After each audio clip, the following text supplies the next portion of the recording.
when you're in nature, you may be looking at something, whatever it may be,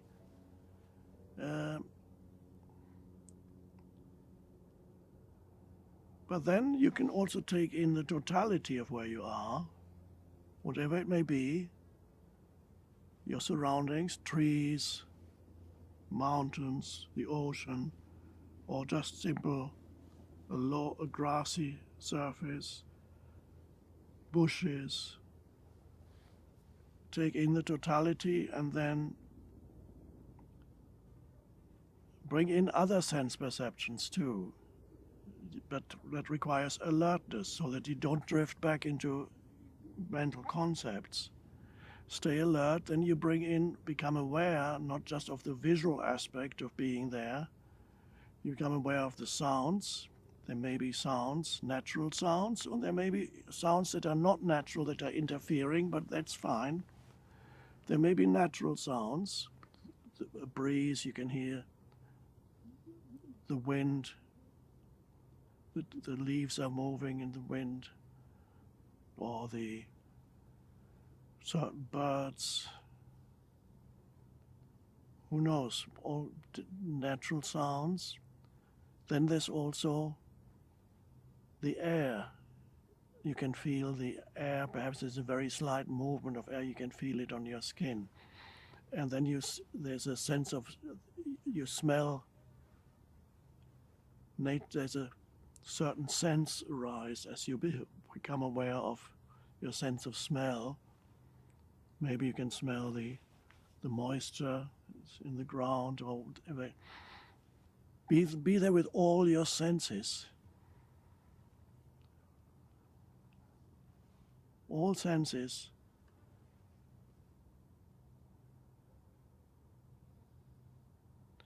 You can also, for a few moments, close your eyes so that you can more focus on the other senses that tend to be neglected for many people. So you just take in you smell the air. You feel the slight breeze on your skin. Sounds.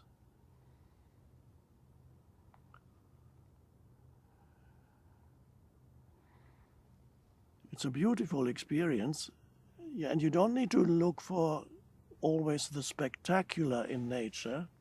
Sometimes nature can be very spectacular, but a lot of the time it's just ordinary things.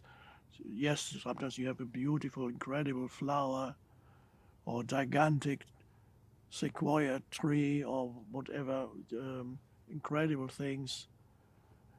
And many other times there's just normal nature there, nothing that says, pay attention to me.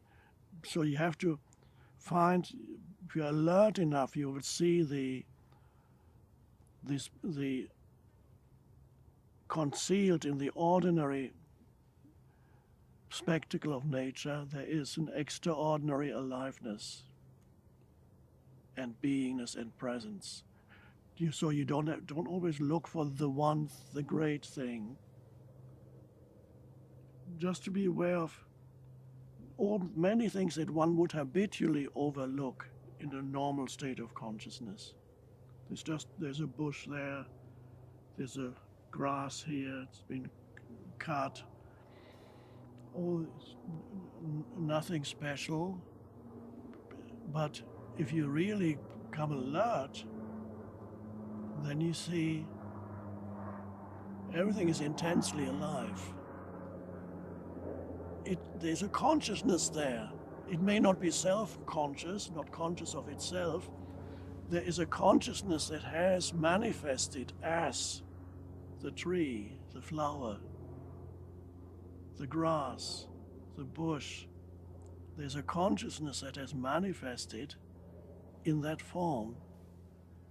A different vibrational frequency, one could say, to your consciousness, but it's not your consciousness. There's only one universal consciousness manifesting in countless life forms. So you begin to recognize, but only because you You know yourself as consciousness. Your mind has become still enough for you to know yourself as consciousness. You sense the consciousness that is inseparable from who you are, that is the essence of who you are, that is who you are. And then you can sense the consciousness in other life forms. It's only then. And that sensing of consciousness in other life forms is a deep state of connectedness. You're no longer separate from it, but you are condemned to this separateness when you only relate to things through conceptualization, because that becomes a barrier to everything. The concepts become the barrier. When they are free of that, the sense of separation disappears.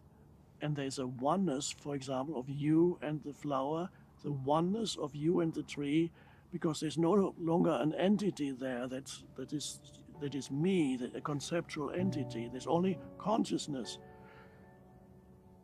perceiving itself in a different form.